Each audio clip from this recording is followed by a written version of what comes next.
Good morning students. देखो, मैंने आपको बताया था कि तीन तरह के कैपेसिटर होते हैं। एक पैरेलल प्लेट कैपेसिटर, दूसरा हम बताए थे स्फेरिकल कैपेसिटर, और तीसरा हम बताए थे सिलेंड्रिकल कैपेसिटर। याद है?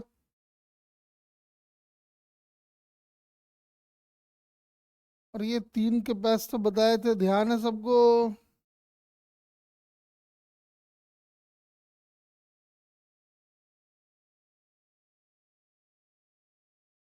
चलो, अब देखो आगे बढ़ते हैं। तो और एक बात मैंने बताया था कि कोई भी, मैंने बताया था कैपेसिटर एक एनर्जी को स्टोर करने वाला डिवाइस है। और कैपेसिटर एनर्जी स्टोर कहाँ करता है?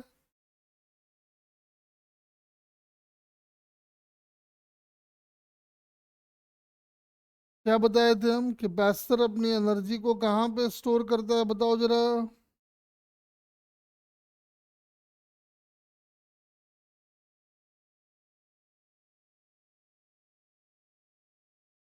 हाँ, मैंने वैसे इन जनरल ज़्यादा अच्छा होगा ये बोलना कि कैपेसिटर अपनी एनर्जी को रखता है वहाँ पे जहाँ पे इलेक्ट्रिक फील्ड की वैल्यू नॉन जीरो होती है। और कैपेसिटर के केस में इलेक्ट्रिक फील्ड की वैल्यू नॉन जीरो होती है सिर्फ और सिर्फ in between the plates of the capacitor. यानी कैपेसिटर की सारी एनर्जी कैपेसिटर के प्लेट्स के बीच में होती है। सुनो मेरी बात। फिर मैंने आपको बताया कि ये कैपेसिटर कितना एनर्जी स्टोर करेगा नहीं करेगा ये डिपेंड करता है एक टर्म के ऊपर जिसका नाम हमने आपको बताया था, कैपेसिटेंस ऑफ द कैपेसिटर। और उसको डिफाइन करते हैं ऐसे, जहाँ Q charge of the capacitor है, V potential difference across the capacitor है। तो अब हाँ, और शायद, या चलो ठीक है, एक काम करते हैं, डेरिवेशन करते हैं, आ जाओ। देखो जरा ध्यान से, पीछे लिखो। वैसे एक चीज ध्यान दो, चार्ज चार्ज का मतलब हो गया कुलम, और वोल्टेज का मतलब हो गया volt. Coulomb per volt is known as farad.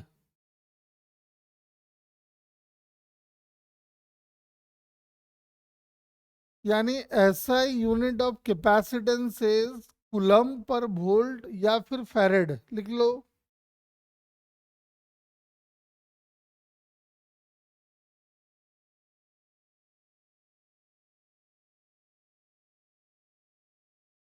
Coulomb per volt, या फिर उसको हम फैरेड भी कह सकते हैं।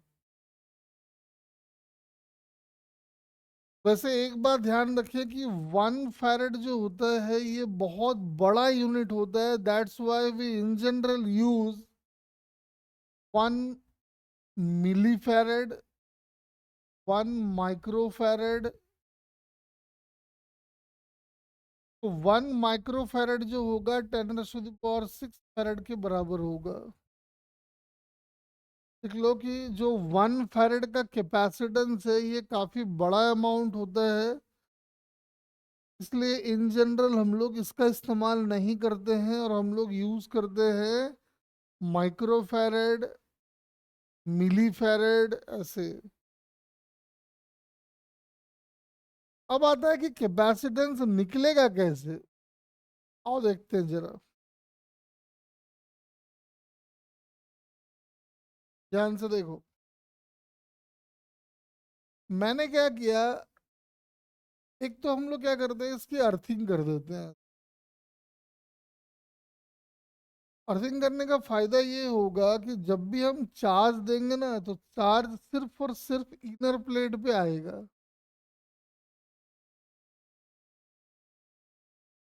आउटर प्लेट पे कोई चार्ज आएगा ही नहीं। तो अगर यहाँ पे आप क्यू चार्ज दोगे तो अपने आप ही सामने माइनस क्यू चार्ज इंड्यूस हो जाएगा। मान लो ये डिस्टेंस डी है, और इसका एरिया सपोज कर लो ए है।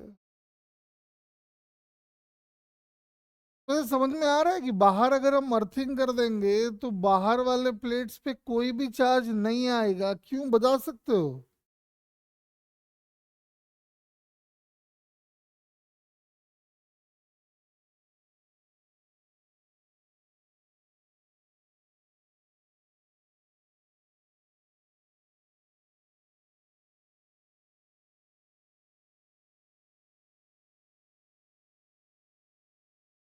देखो मैंने क्या समझाया था, अर्थिंग का मतलब होता है यहाँ का पोटेंशियल जीरो।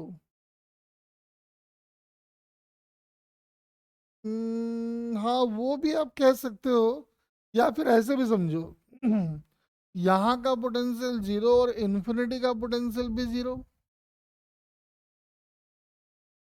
तो याद करो हम लोग पढ़ा करते थे V A minus V B is integration of E dot D R from B to A. कुछ याद आ रहा है क्या ये?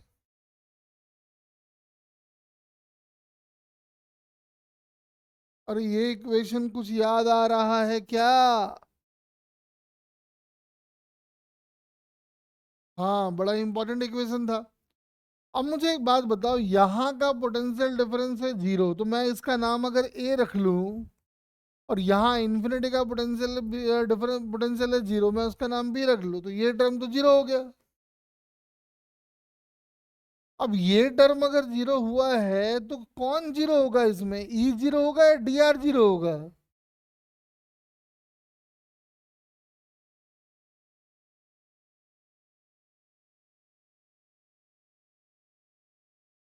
और मुझे एक बात बताओ, पक्का डी आर तो जीरो हो नहीं सकता क्योंकि लेंथ तो है ही ना, तो इसका मतलब ई को जीरो होना पड़ेगा। और ई जीरो, वैसे एक बात बताओ, इन दोनों चार्जेस का यहाँ कोई इफेक्ट होगा या नहीं होगा बाहर?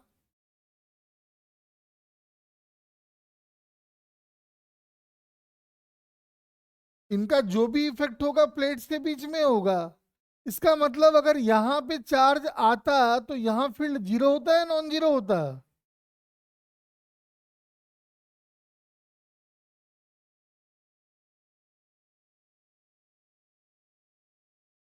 अगर यहाँ चार्ज आ जाता गलती से तो यहाँ पे फील्ड जीरो आता है नॉन जीरो आता?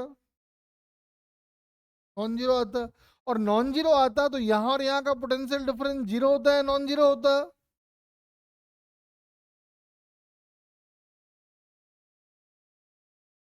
Non zero. और होना है जीरो, इसका मतलब आउटर प्लेट्स पे यहाँ और यहाँ कोई भी चार्ज नहीं आएगा अगर हम ये अर्थिंग कर दे तो। ये बात समझ में आया क्या?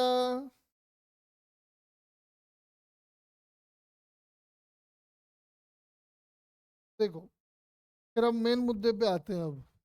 समझाने के लिए समझा दिए, तो हटा देते हैं, काम का नहीं।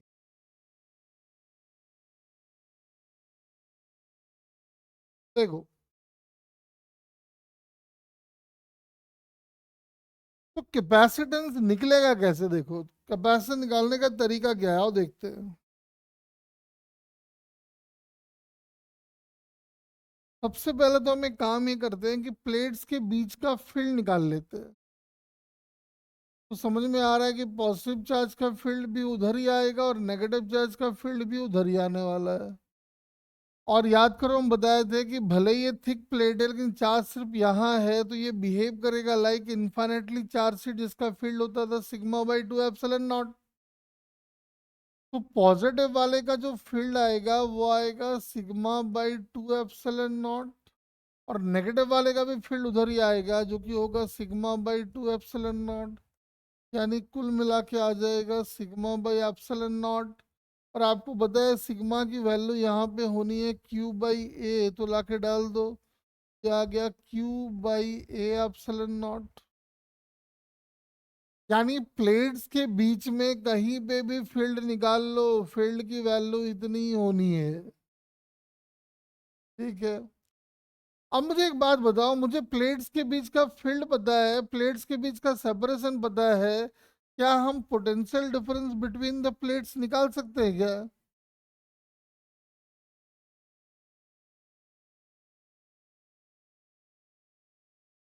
क्या होगा बताओ चलो मुझे। What will be the potential difference between the plates?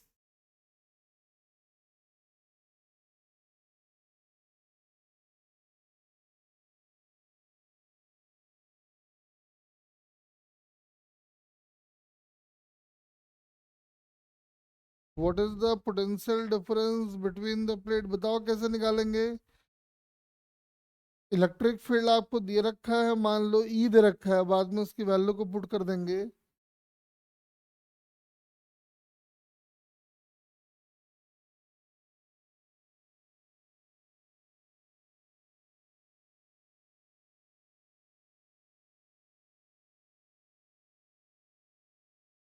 बताओ कैसे आएगा। अरे याद करो, बताए थे कि अगर यूनिफॉर्म इलेक्ट्रिक फील्ड होता है तो पोटेंशियल डिफरेंस की वैल्यू होती है ई इंटू डी। कुछ याद आया क्या?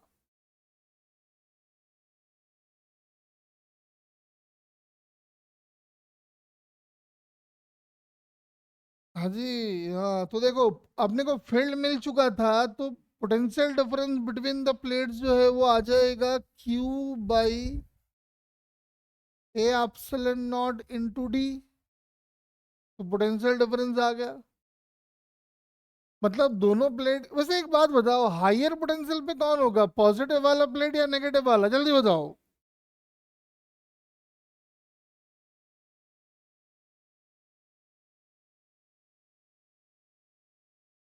हाइयर पोटेंशियल पे कौन होगा? अरे याद करो, एक प्रॉपर्टी बताए थे कि फील्ड के डायरेक्शन में बढ़ोगे तो पोटेंशियल की वैल्यू घटती है। कुछ याद है क्या? किसी महानुभाव ने बोला था ये बात।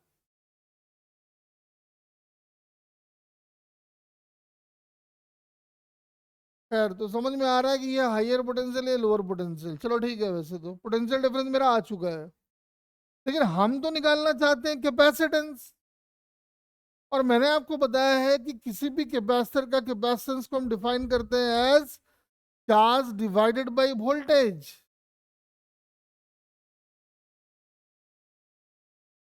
चार्ज कैपेसिटर का समझ में आ रहा है, क्यू है, और वोल्टेज आपने निकाला है, कितना आया था?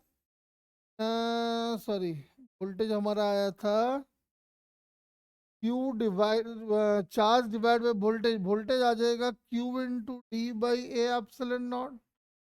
क्यू से क्यू काट लो और हमारा आंसर बन चुका है A epsilon naught by D. यानी कैपेसिटेंस की वैल्यू हो गई A epsilon naught by D. यहाँ तक नोट करो पहले, फिर हम समझाते एक छोटा सा बात आप।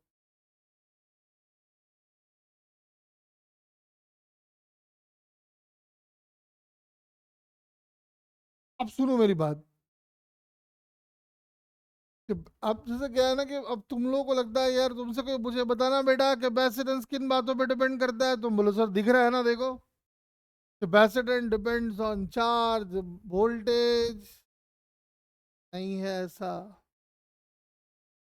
याद करो, करंट में हम लोग पढ़े थे कि रेजिस्टेंस को हम डिफाइन करते हैं एज V बाई आई। कुछ याद है क्या?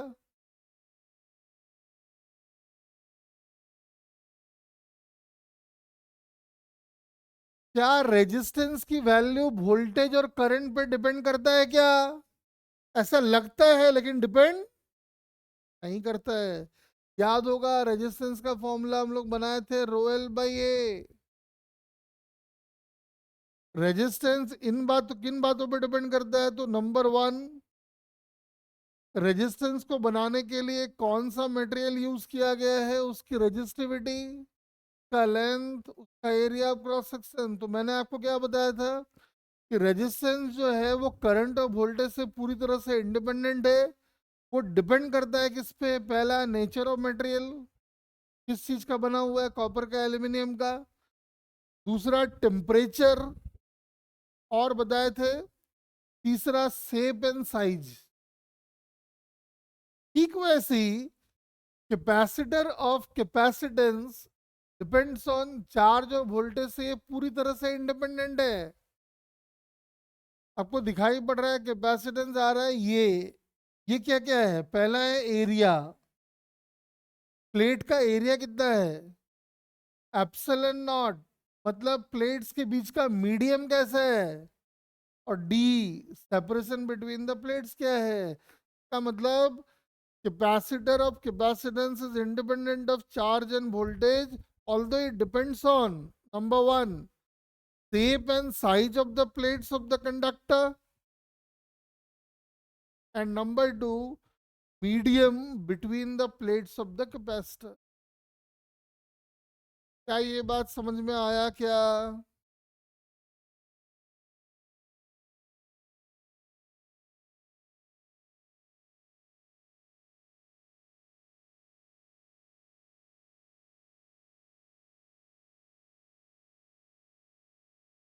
ध्यान रखना है, इसको कहीं पे अच्छे से लिख लो कि ऐसा लगता है कि कैपेसिटेंस चार्ज और वोल्टेज पे। वैसे पहले एक बात बताओ, कल मैंने वो नीट वाले री एग्जाम का पेपर भेजा था, देखे देखे?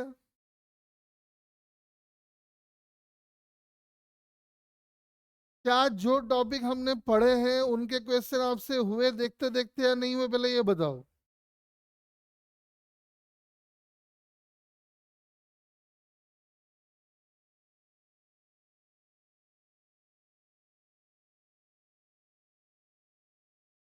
पूर्वी देखी थे तू?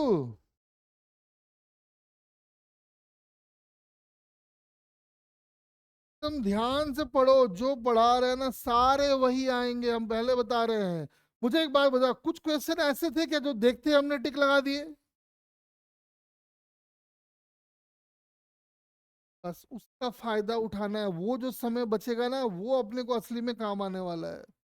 फिर चलो, इसको हिंदी में कहीं अच्छे से लिखो कि ऐसा लगता है कि कैपेसिटेंस चार्ज और वोल्टेज पर डिपेंडेंट है, लेकिन ऐसा नहीं है। कैपेसिटेंस चार्ज एंड वोल्टेज से पूरी तरह से इंडिपेंडेंट है। कैपेसिटर डिपेंड करता है shape and size of the plates. और दूसरा, ऐसा कह सकते हो, देखो ऐसा लिख लो, देखो कैपेसिटर ऐसा लगता है कि चार्ज और वोल्टेज पर डिपेंड करता है, लेकिन चार्ज और वोल्टेज का कोई लेना देना नहीं है। कैपेसिटेंस तीन बातों पर डिपेंड करता है। पहला, shape and size of the plates, मतलब एरिया। डी मतलब ओरिएंटेशन ऑफ द प्लेट्स, कैसे रखा गया है, कितने दूरी पर रखा गया है। और तीसरा, दोनों प्लेट्स के बीच का मीडियम कैसा है। तो हिंदी में अच्छे से लिख लें।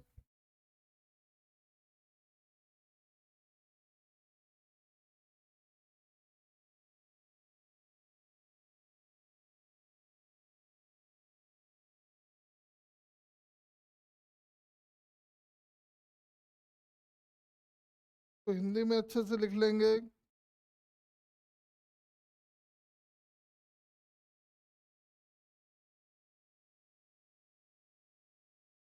तुम नोट्स बनाना सीखो, ठीक है ना? वो नोट्स नहीं जो हम लोग छापते रहते हैं, अपना नोट्स बनाना सीखो।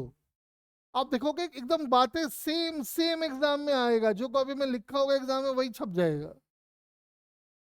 कर चलो, इसके ऊपर आ गया ना। चलो अब इसको थोड़ा ध्यान से समझते हैं पहले, कि अगर अपने पास देखो एक के पास ऐसा है और ये दूसरा ब्लेड है।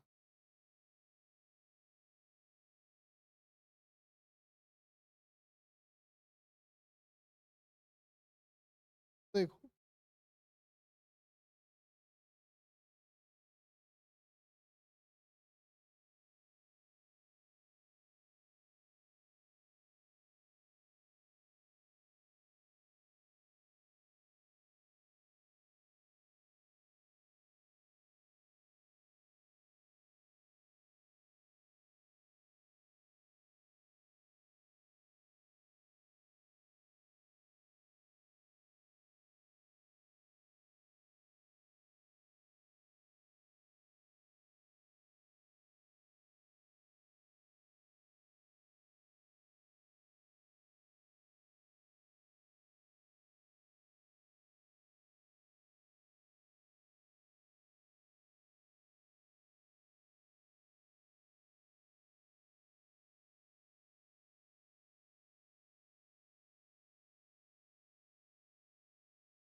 देखो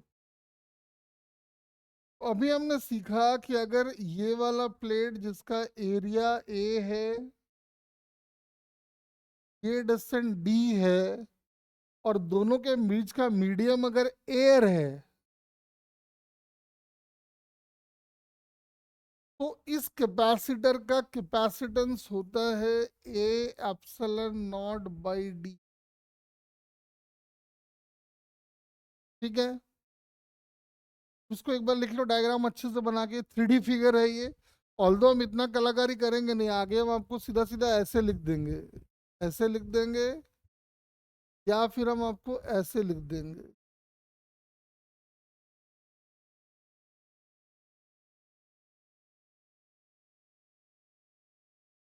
ये इसका सिंबल है।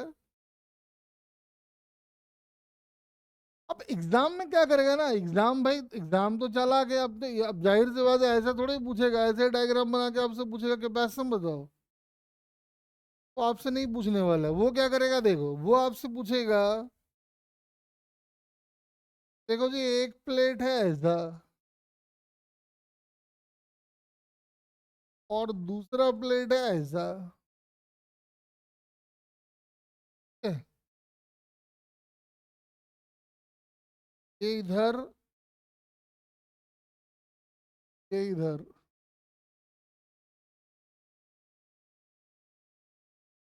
दोनों के बीच का सेपरेशन है डी।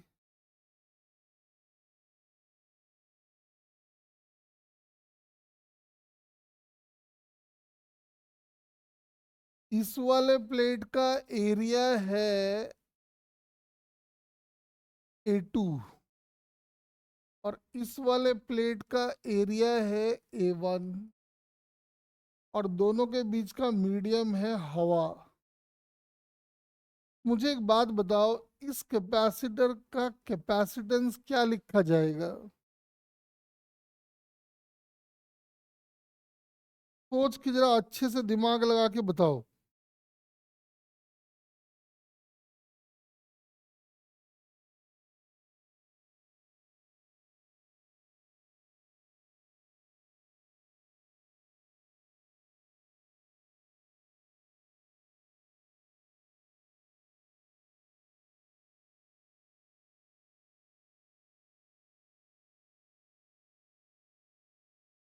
अब तुम बोलोगे सर पहले तो बड़ा अच्छा सीधा सीधा पढ़ा रहे थे, अभी तो बड़ा खतरनाक टाइप दिख रहा है, इसमें क्या करेंगे हम?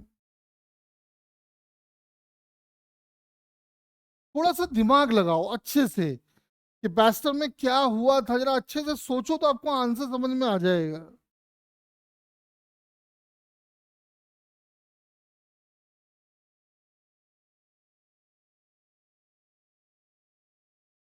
एक बार अच्छे से सोचो, आपको समझ में आ जाएगा कि क्या हो रहा है, क्या आंसर होगा, आप बता पाओगे आसानी से।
हम्म।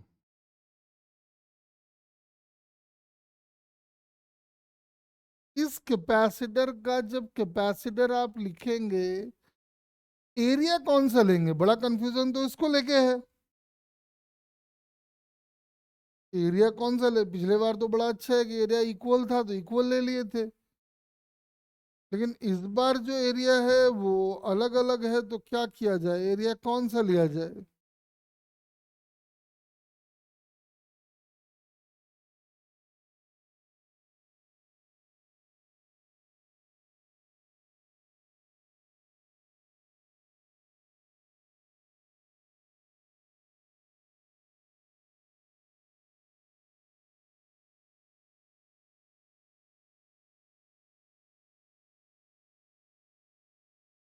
तो अगर आप जो मैकेनिज्म था उस मैकेनिज्म को समझो, तो समझ में आता है कि यहाँ जो चार्ज आएगा वो कुछ भी नहीं कर पाएगा, उसके सामने चार्ज ही नहीं है। वैसे ही इसके ऊपर जो चार्ज आएगा वो भी इसके सामने वाले प्लेट पे चार्ज इंड्यूस कर ही नहीं पाएगा। तो बच गए इफेक्टिवली ये वाले, तो ये और सामने ही। समझ में आ रहा है कि एरिया A2 ले लो, तो उसका जो कैपेसिटेंस आ जाएगा वो आ जाएगा ए का मतलब A2 epsilon naught by D. बहुत अच्छा कॉन्सेप्ट है, ध्यान रखो।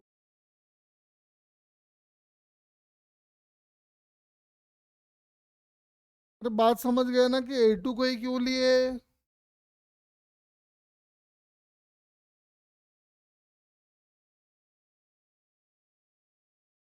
चलो अब सुनो। लेकिन पैरेलल प्लेट कैपेसिटर में ना एक दिक्कत है। दिक्कत क्या है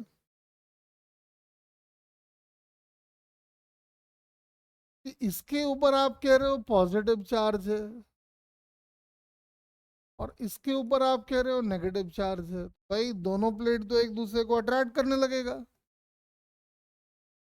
ये इधर और एक पॉसिबिलिटी है कि चिपक जाए। इसका मतलब है अगर अपने को कैपेसिटर बनाए रखना है तो हमको कैपेसिटर प्लेट को पकड़ के खड़ा रहना पड़ेगा ताकि ये दोनों प्लेट चिपक ना जाए।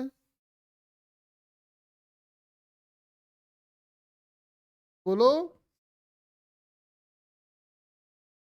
क्योंकि भाई जब कैपेसिटर प्लेट्स हैं तो दोनों एक दूसरे को अट्रैक्ट कर रहा है, तो एक पॉसिबिलिटी कि चिपक जाए। तो मालूम चला कि कैपेसिटर बनाए रखने के लिए तो आप दोनों एंड को पकड़ के खड़े हो।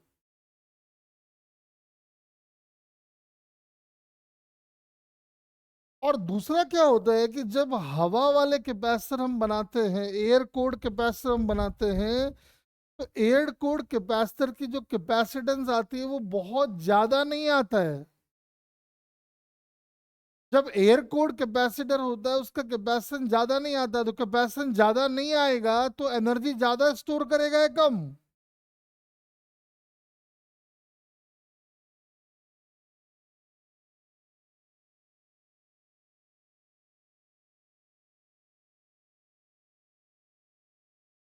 बोलो। हम कह रहे हैं कि एयर कोड कैपेसिटर जो होते हैं जिसमें बीच में हवा होता है उनकी कैपेसिटेंस बहुत ज़्यादा नहीं होती है। तो जब कैपेसिटेंस ही कम आएगा तो एनर्जी स्टोर्ड भी तो कम आएगा। और आपको पता है कि कैपेसिटर को जो है ज़्यादा एनर्जी देने, जर्क देने का काम करता है ये, तो एनर्जी ज़्यादा स्टोर करने वाला डिवाइस बनाना पड़ेगा अपने को। तो उसके लिए एक टेक्निक होता है। टेक्निक क्या होता है वो समझाते हैं आपको, आओ। और अच्छे से समझते हैं इसको।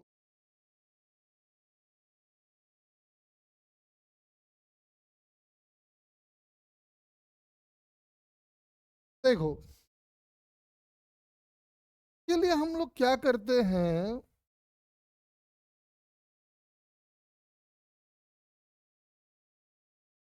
के लिए हम लोग यूज करते हैं डाइलेक्ट्रिक। वही डाइलेक्ट्रिक जो हम लोग थोड़ा बहुत इलेक्ट्रोस्टैट वन में पढ़े थे। दोबारा फिर वो आया नहीं।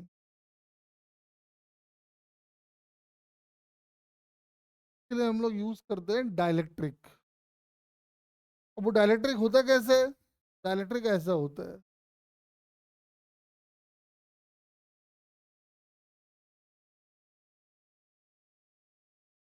कैपेसिटर को एकदम पूरा फिल कर देता है वो।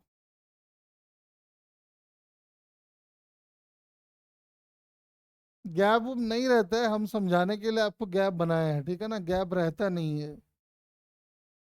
ऐसे डायलेक्ट्रिक फिल कर दिया जाता है। तुम बोलोगे सर चलो एक बात तो आपका समझ में आया। वैसे याद है डायलेक्ट्रिक कांस्टेंट हम लोग पढ़ते थे। हम आपको बोलते थे कि देखो हवा में फोर्स अगर 10 न्यूटन का है तो मीडियम में फोर्स अगर मान लो कि 5 न्यूटन का हो गया तो डायलेक्ट्रिक कांस्टेंट कितना। तो वहां मैंने आपको बताया था कि हवा के मुकाबले में मीडियम में फोर्स जिस फैक्टर से घट जाता है that factor is called dielectric constant. याद आया कुछ क्या?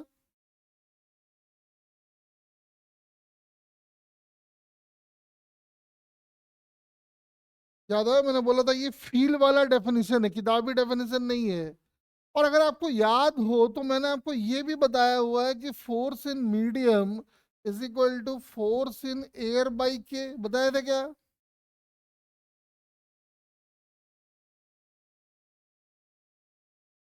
यानी electric field in medium is equal to E air by K. बोलो हाँ या ना।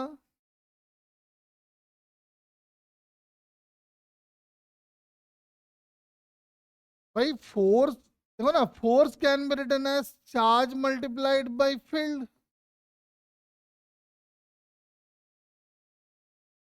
उससे क्यू कट गया तो E medium is equal to air by K. देख लो।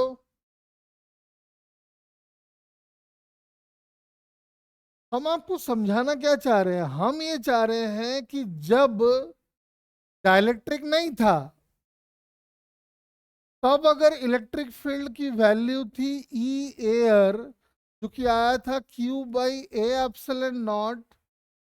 अब डाइलेक्ट्रिक के प्रेजेंस में जो फील्ड आएगा वो आएगा ई एयर बाई के, मतलब क्यू बाई के ए एप्सिलॉन नॉट। बोलो हाँ कि ना।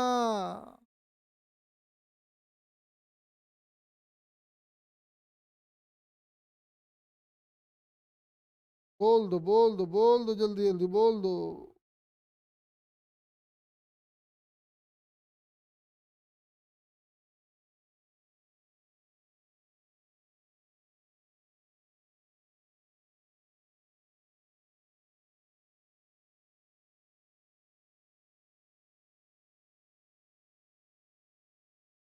देखो, आओ शुरू करते हैं। तो जब डाइलेक्ट्रिक नहीं था, मतलब डाइलेक्ट्रिक की जगह पे हवा था, इसको हम लोग बोलते हैं एयर कोर्ड कैपेसिटर। एयर, एक मिनट को हम लिख ही देते हैं। P naught is capacitance of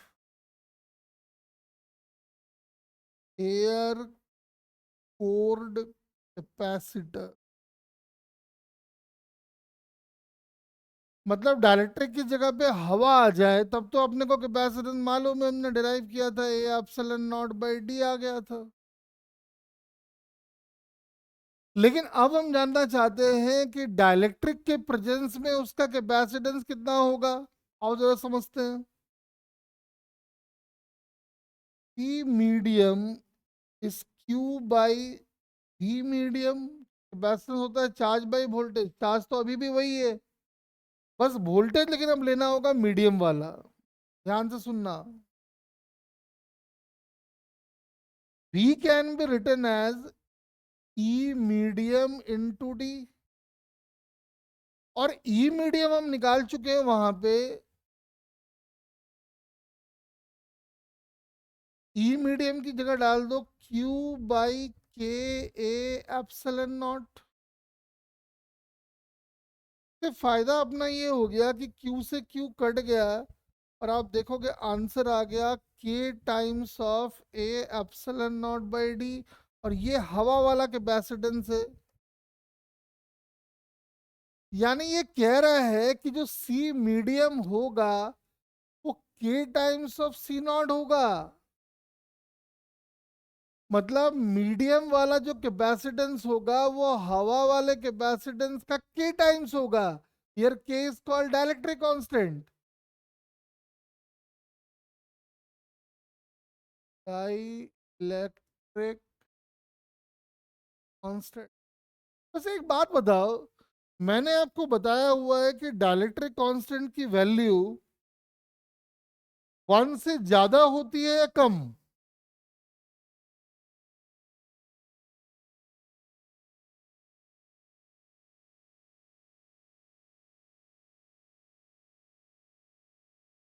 in fact मैंने आपको यह भी बताया हुआ है कि डाइलेक्ट्रिक कांस्टेंट की वैल्यू कहां से कहां लाई करती है, बता सकते हो क्या।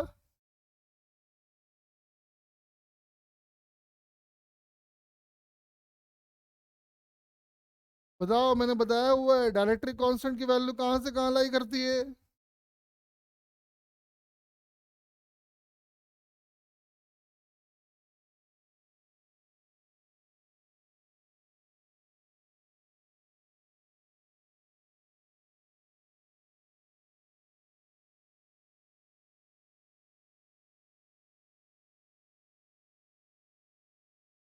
हाँ बिल्कुल सही।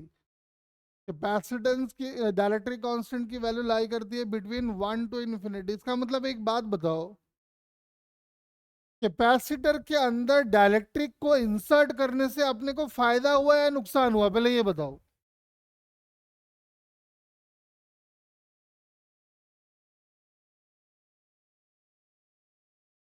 कैपेसिटर के अंदर डायलेक्ट्रिक को इंसर्ट करने से अपने को फायदा हुआ या नुकसान?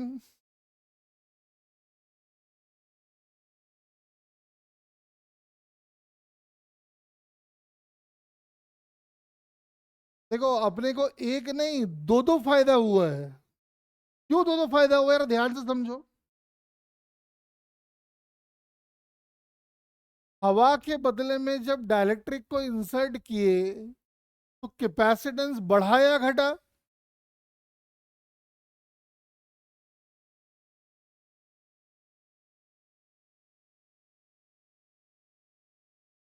बोलो। बढ़ा। बिल्कुल सही बढ़ा। एक तो ये फायदा हुआ। दूसरा फायदा क्या हुआ समझ रहे हो? जो प्लेट्स के चिपकने का समस्या था वो भी हमारा दूर हो गया। बोल।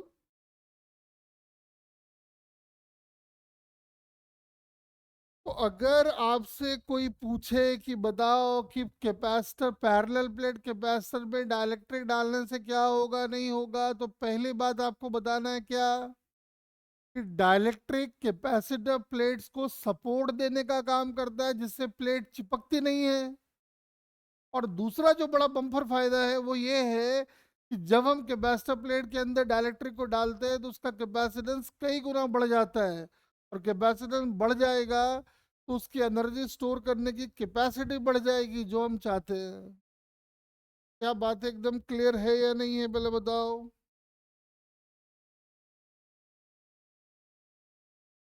हाँ जी, बोल दो बोल दो।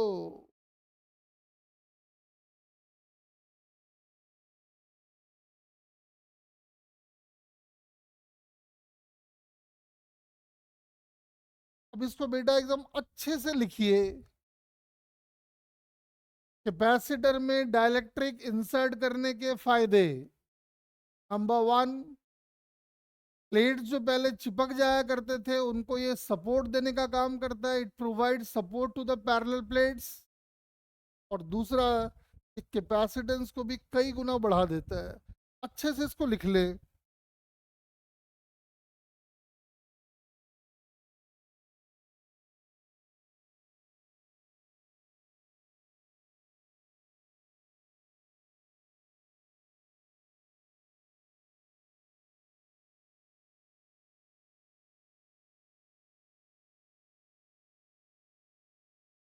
अच्छे से लिख ले एकदम।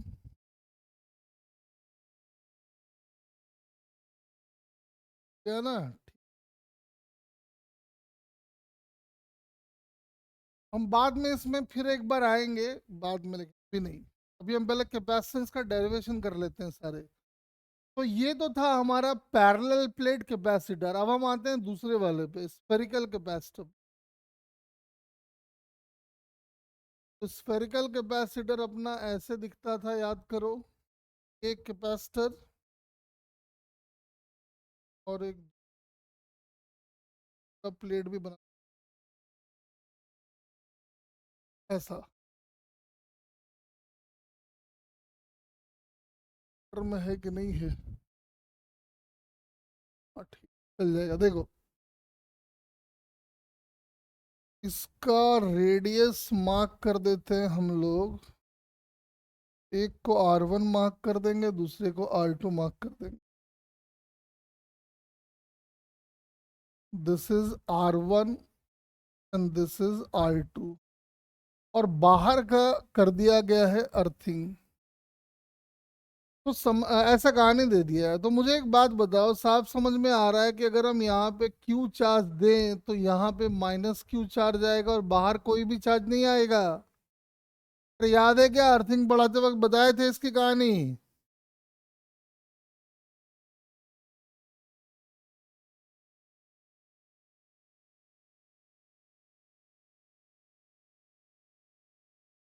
हाँ तो सुनो, अब हम इसका कैपेसिटर निकालने वाले हैं, इसको हम बोलते हैं स्फेरिकल कैपेसिटर। इसका कैपेसिटेंस का कैलकुलेशन हम करेंगे, और आपको ये बातें रिजल्ट की तरह याद होनी चाहिए।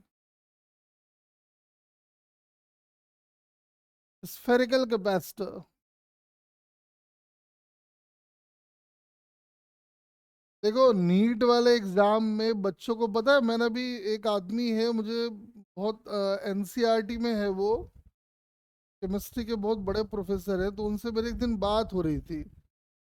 मैंने उनको पूछा, हमने सर एक बात बताओ ना, ये जो नीट में जो बच्चों को बोनस मार्क्स मिला है थोक के भाव में, कहानी क्या है? तो उन्होंने बात समझाया मुझे। हमें से बोनस कैसे मिला है बताओ ना जरा मुझे, कितने मार्क्स मिले होंगे? 10 मिला है, 5 मिला है, 20 मिला है, कितना मिला है? बोले बोनस देने का जो तरीका है ना, वो अगर आप सुनोगे तो हैरान परेशान हो जाओगे। बोले फिर भी बताओ ना कैसे बोनस दिया गया है। उन्होंने क्या बताया मुझे, ध्यान ध्यान से सुनो। उन्होंने बोला कि बहादुरगढ़ वाले सेंटर में जो बच्चे थे, उन्होंने क्लेम किया कि हमारा आधा घंटा खराब हो गया। ठीक है। उन्होंने क्या किया, 3 घंटा 20 मिनट का पेपर है, तो 30 मिनट उससे इन्होंने काट दिए, तो ये हो गया 2 घंटा 50 मिनट, यानी कुल मिला के 170 मिनट हो गया। ठीक है ना? उस 170 मिनट में उस बच्चे के कितने नंबर आए, उसको उन्होंने मशीन से निकाल लिया। मान लो उसके 600 नंबर आ गए, मान लेते हैं एक बार को। तो एनटीए ने क्या दिमाग लगाया है देखो। एनटीए बोला, बच्चे ने 170 मिनट में 600 नंबर लिया है, तो 1 मिनट में बच्चे के बन गए 600 बाई 170। एनटीए बोला कि अगर 30 मिनट उसको और मिलता ना, तो वो बच्चा इतना नंबर और ले लेता। कितना हो गया ये, लगभग लगभग?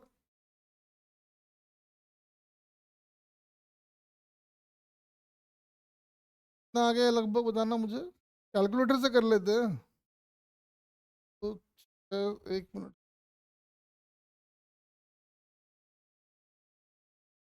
कैलकुलेटर में अगर देखो तो आ गया 600 डिवाइडेड बाई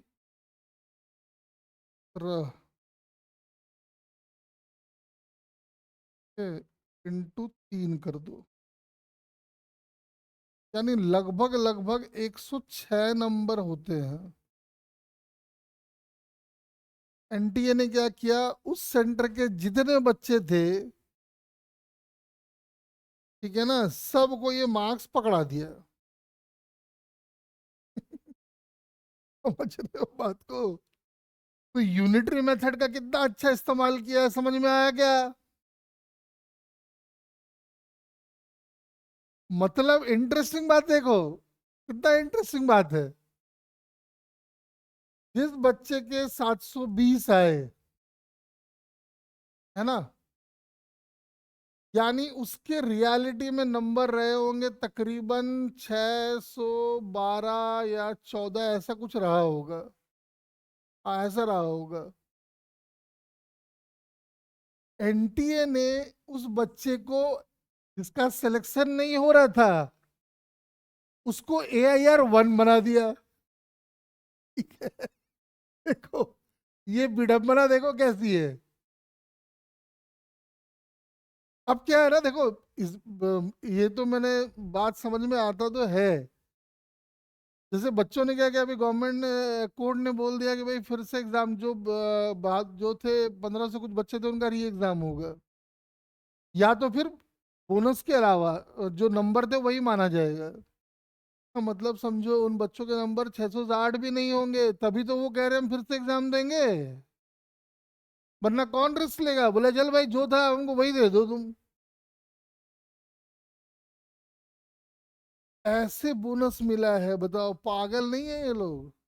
अरे भाई 5 मिनट, अब तो सुनो, अब तो मुझे पता है पूर्वी हंगामा करेगी सर, स्कूल में भी हमारे पेपर देने में लेट होता है, ऐसे ही सिस्टम में बोनस मार्क्स दिया करो आप।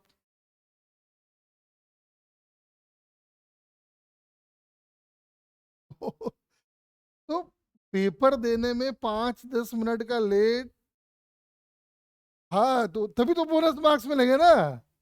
समय कम मिला। हुआ क्या है पता है? कुछ बच्चे ऐसे जिनके नंबर कहते हैं कि 750 आ गए थे, तो काट के कम करना पड़ा है, उसको 720 करना पड़ा है इस वाले स्कीम में। लेकिन जो भी है ओवरऑल तो गलत ही हुआ। अब ये क्या है ना, सब बच्चों का नजर इन बच्चों पे था तो इनका भी अब गया। और भला तो खैर किस जो चंद बच्चों का ही भला हो पाया। सरकारों को ध्यान देना चाहिए, बहुत ढीला सिस्टम है हम लोगों का। देखो छोड़ो खैर।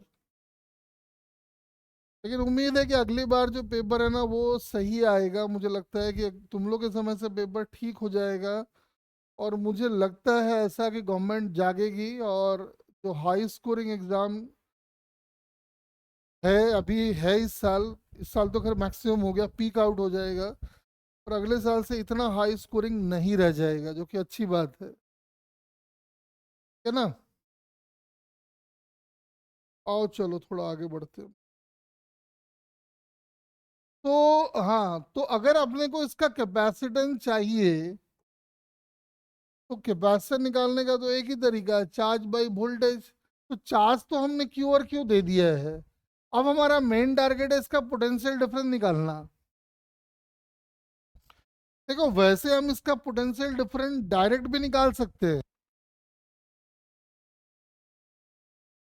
हम इसका पोटेंशियल डिफरेंस डायरेक्ट भी निकाल सकते हैं, हम लोग पढ़े हैं, लेकिन एनसीईआरटी में ऐसे नहीं किया है। तो हम भी ऐसा नहीं कर रहे हैं, जैसा वहां किया गंदा वाला तरीका वही हम भी लगा रहे हैं। देख लो कैसे। मुझे एक बात बताओ, अगर यहां से आर दूरी पे पी पॉइंट पे फील्ड निकाला जाए, तो इस पी पॉइंट पे फील्ड होगा कितना, बता सकते हो क्या? नेट फील्ड बताना।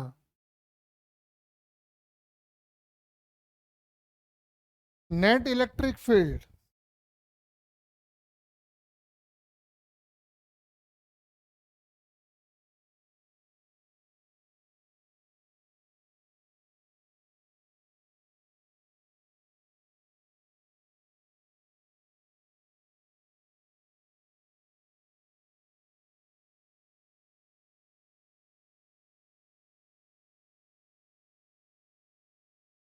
Net electric field at point P बता दो जरा मुझे।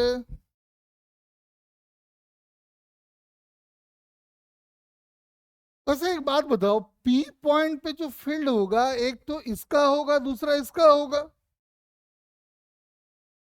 इसके लिए आउटसाइड का पॉइंट है, तो ये बिहेव करेगा लाइक ए पॉइंट चार्ज, जो कि होगा के क्यू बाई आर स्क्वायर। बोलो।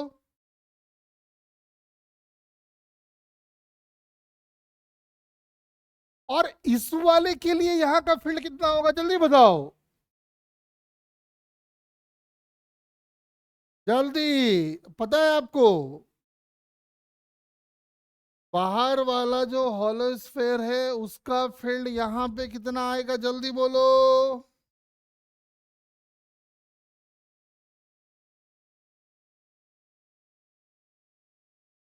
क्या बोले? Yes, zero. अरे हॉलो स्फीयर के इनसाइड पॉइंट पे तो फील्ड जीरो होता है, क्यों टेंशन ले रहे हो? यानी नेट फील्ड हमारा इतना ही आ गया, ए क्यू बाई आर स्क्वायर। ठीक है ना? फील्ड आ गया अपने पास। फील्ड अगर आ गया है तो अब हमारा मेन टारगेट है पोटेंशियल। वैसे एक बात बताओ, हायर पोटेंशियल पे कौन है, अंदर वाला है बाहर वाला है?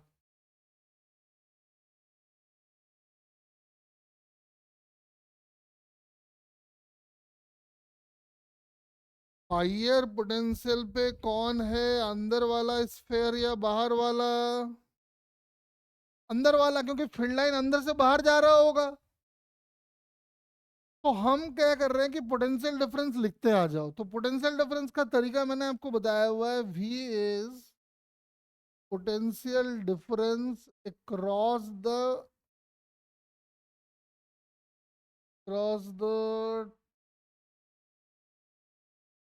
spherical shells. तो आएगा वो कितना आएगा, ध्यान से देखो। तो याद करो मैंने बताया था पोटेंशियल डिफरेंस लिखने का तरीका ऐसे लिखते आ जाओ, देखो कहाँ लिखते हैं। E is equal to V inner minus V outer is negative of E dot D R, यानी k Q by R square in D R. और याद करो लिमिट बताए थे, जो लास्ट में आता है वो आता है आउटर, आउटर का मतलब हो गया R2 और इनर का मतलब हो गया R1। अब जरा ये ठीक है ना, देख लो पहले एक बार।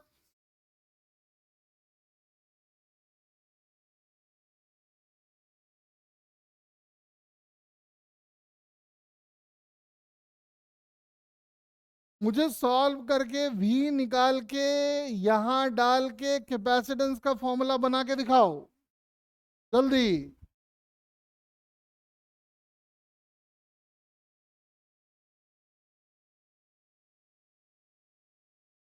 जल्दी से एक बार मुझे कैपेसिटेंस का फॉर्मूला बना के दिखाओ।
अच्छे से पूरा सॉल्व करके मुझे बताओ कितना आ रहा आंसर।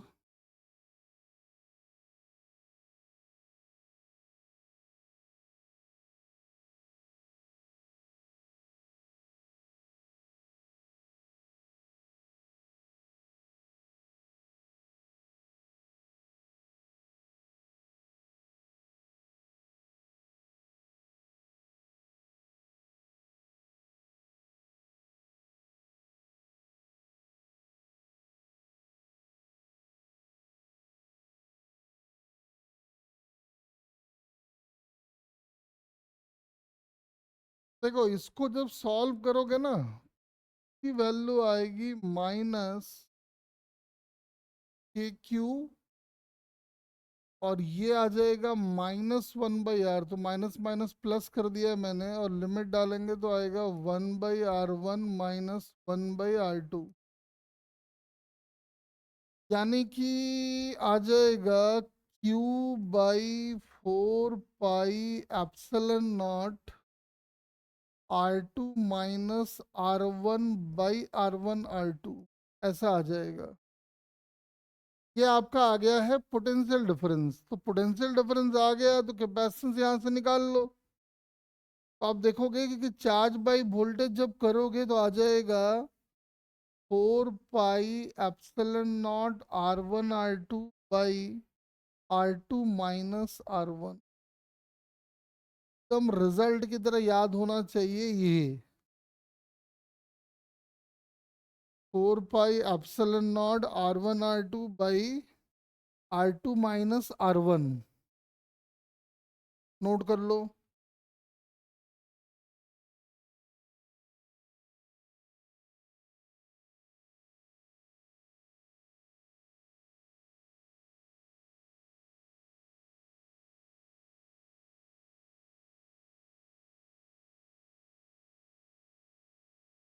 अब सुनो,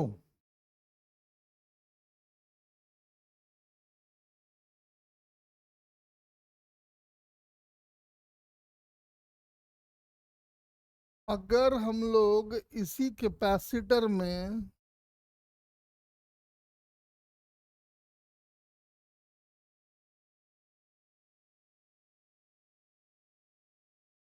अगर हम लोग इसी कैपेसिटर में अगर डाइलेक्ट्रिक डाल दें,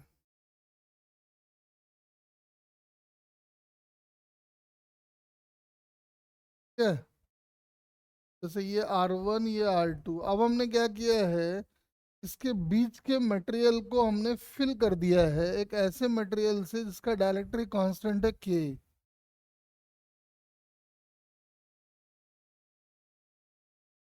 तो अब जो इसका कैपेसिटेंस आएगा जो हवा में था उसका के टाइम्स हो जाएगा, यानी कि सी मीडियम इज के टाइम्स ऑफ टी नॉट, यानी कि 4 पाई एप्सिलॉन नॉट के,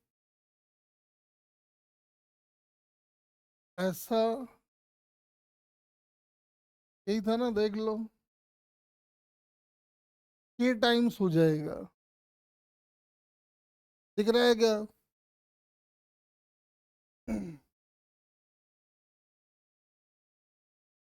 ठीक है ना, ये के टाइम्स हो जाएगा। अब एक बात और बताओ,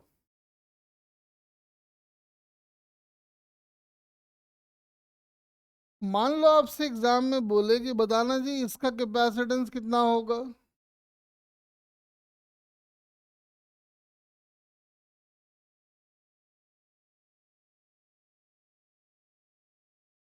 आपसे मान लो बोला कि इस कैपेसिटर का कैपेसिटेंस कितना होगा बताओ, का रेडियस आर है,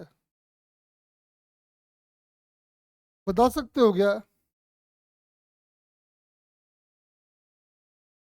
अब पहले तो तुमको शक लगेगा कि अरे ये कैपेसिटर है भी या नहीं है, क्योंकि सर ने तो बोला था कि कैपेसिटर में दो प्लेट्स होते हैं वो भी आमने सामने। तो यहाँ आमने सामने तो प्लेट्स ही नहीं है, तो फिर कैपेसिटर कैसे होगा ये?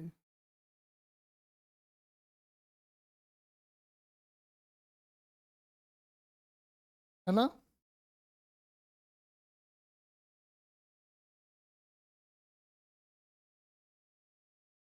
तो आप ऐसा मान सकते हो कि इसका दूसरा प्लेट है कहाँ पे, तो इन्फिनिटी पे। और ऐसे कैपेसिटर को हम लोग कहते हैं आइसोलेटेड कैपेसिटर।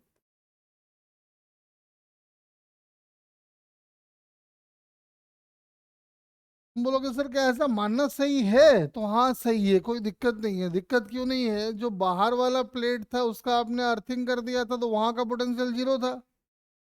अब दूसरा वाला प्लेट हम ये मान रहे हैं कि इन्फिनिटी पे, और इन्फिनिटी का पोटेंशियल भी जीरो ही होता है, तो पूरी सेम कहानी है।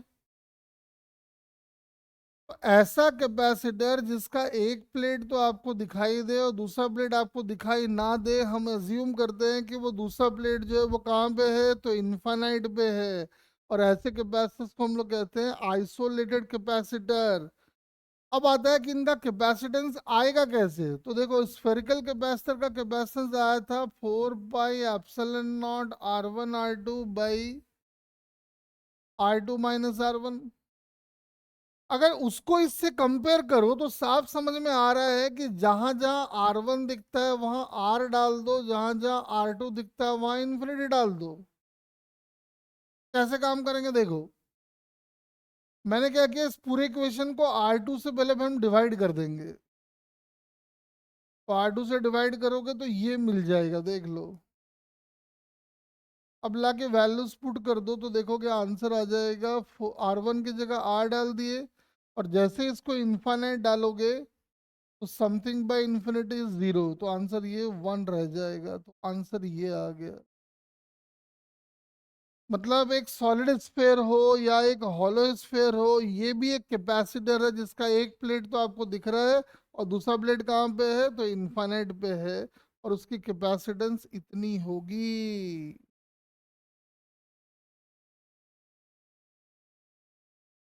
तो नोट कर ले जरा फटाफट।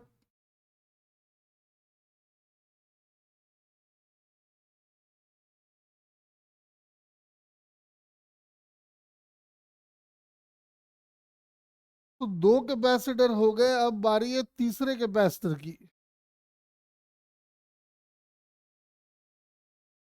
ठीक है, आ जाओ तीसरा कैपेसिटर देखते हैं।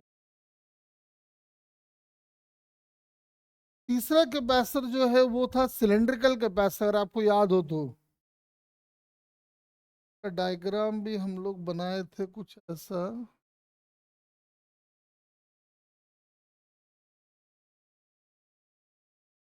जैसे ये एक हो गया, और बना, और बना लो ऐसा।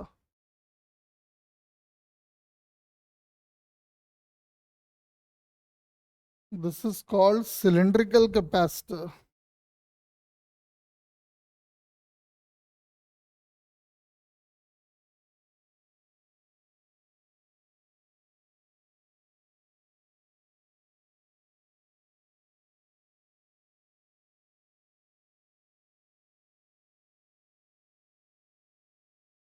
ठीक है,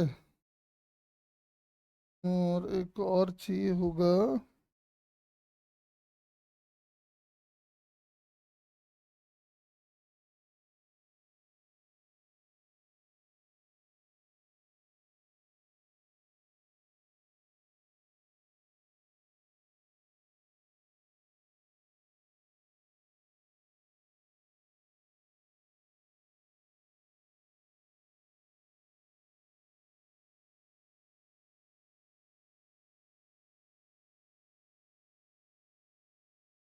देखो, तो अगर अपने पास ये कैपेसिटर है ऐसा,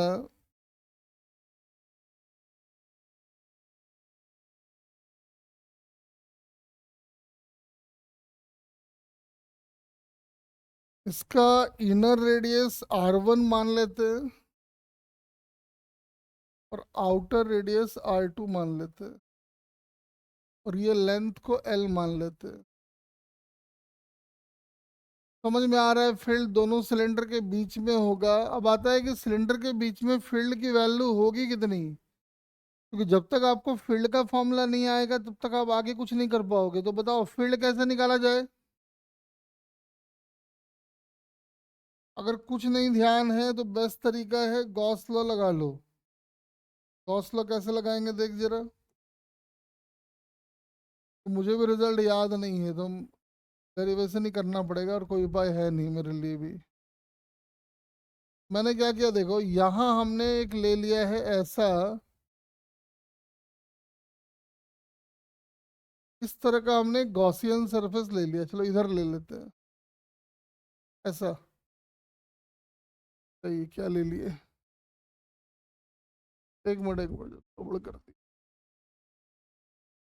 ऐसा लेना होगा। इस तरह का एक गॉसियन सरफेस ले लिए हैं। मान लेते हैं कि गॉसियन सरफेस जो सिलेंडर हमने लिया है ना, उसका लेंथ है कैपिटल एल, ऐसा मान लो। या तो एक काम करते, रुको इतना माथा पच्ची काहे करते हैं, गॉसियन सरफेस को उतना बड़ा पूरा ही ले लेते हैं।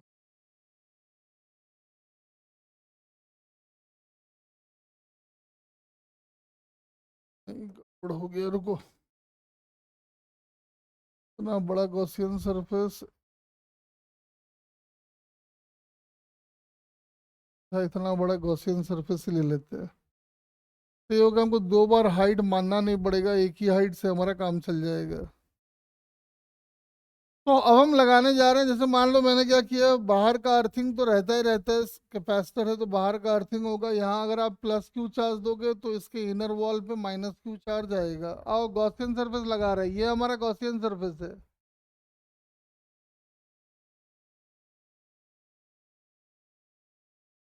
तो समझ में आ रहा है कि फील्ड गॉसियन सरफेस के लिए ऐसे ऐसे ऐसे ऐसे होगा, मतलब हर पॉइंट पे दिख रहा है ई और ए के बीच का एंगल 0 डिग्री है। तो गॉस लॉ कहता है कि ई डॉट डी एस का surface integral is Q enclose by epsilon not. तो जब आप ई डॉट डी एस लिखोगे, क्योंकि हर पॉइंट पे ई और डी एस के बीच का एंगल 0 है, पहले ई डॉट डी एस बनेगा ई डी एस, फिर हम ई को बाहर करेंगे और डी एस का इंटीग्रेशन आएगा, डी एस का इंटीग्रेशन आ जाएगा 2 पाई आर एल। मैंने इसको आर माना है यहाँ से। And that must be equal to, चूंकि पूरे गॉसियन सरफेस के अंदर वही क्यू चार्ज है, तो क्यू बाई एप्सिलॉन नॉट आ जाएगा। तो ई की वैल्यू आप देखोगे आ जाएगा Q by 2 pi epsilon naught R L. ये एक तरह से 2 k lambda by R type वाला ही है, वैसे देख लो। अब फील्ड आ गया है तो V inner minus V outer अगर निकाले, मतलब पोटेंशियल डिफरेंस निकाले, तो आ जाएगा negative of Q by 2 pi epsilon naught R L into D R. Outer outer का मतलब R2, इनर का मतलब R1। Q by 2 pi epsilon naught L को अगर हम बाहर कर ले तो आ जाएगा dr/r, जो कि होता है ln r। प्रॉपर्टी उपरिटी डाल दिए तो ln r1 minus ln r2 को लिख दिए ln r1/ln r2। देख लो। अब कैपेसिटेंस चाहिए, तो कैपेसिटेंस होता है चार्ज बाई वोल्टेज। चार्ज है क्यू, वोल्टेज आपने निकाल लिया है।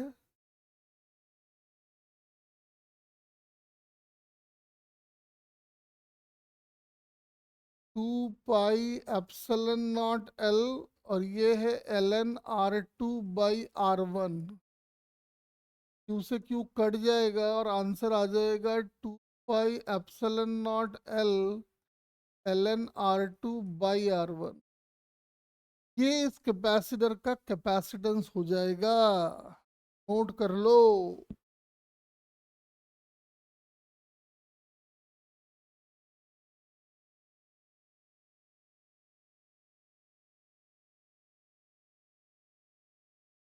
तो आज मैंने आपको तीनों कैपेसिटर का फॉर्मूला बना दिए हैं।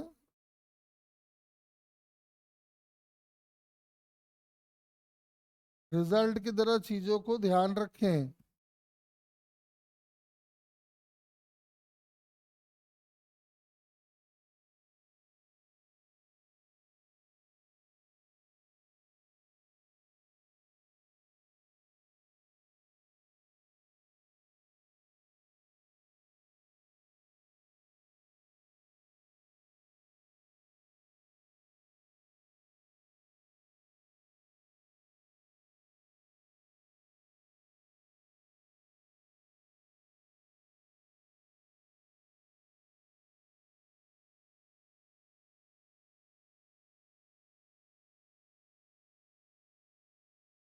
सर कैपेसिटेंस में देख सुन इधर।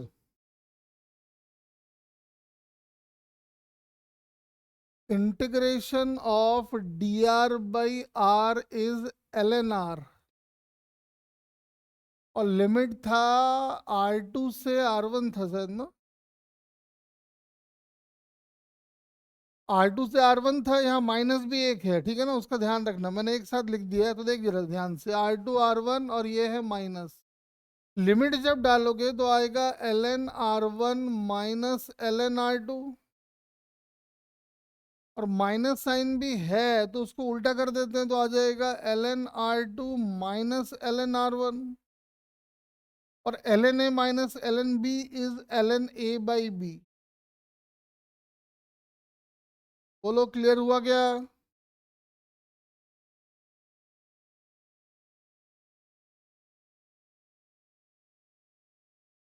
बेटा ये इंटीग्रेशन ध्यान रखें, ये इंटीग्रेशन बड़ा काम का है, ये कई बार दिखता है। जब भी अच्छे क्वेश्चंस आते हैं उसमें ऐसे इंटीग्रेशन आता है।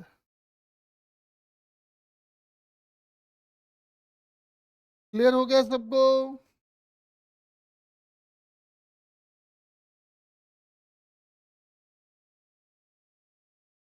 चलो हम बार कोड जनरेट कर देते हैं, और इसको अच्छे से पढ़ के आना। जो सारी बातें सुनाए, कहानी सुनाए हैं कैपेसिटर की, थोड़ा उसको पढ़ के अच्छे से आना। ये लो बार कोड जनरेट कर देते हैं। आपको नोट वोट करना हो तो यहाँ से कर लेंगे आप।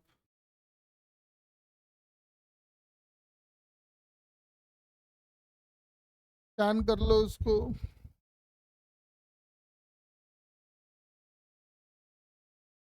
कैपेसिटर बहुत लंबा चैप्टर नहीं है, देखोगे कुछ दिन के बाद वही सारे इक्विवेलेंट वाले कॉन्सेप्ट को हम जोड़ देंगे।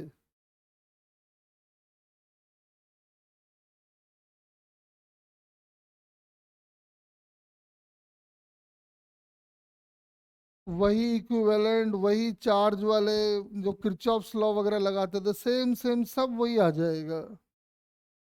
चलो आज का क्लास यहीं पे एंड कर रहे हैं।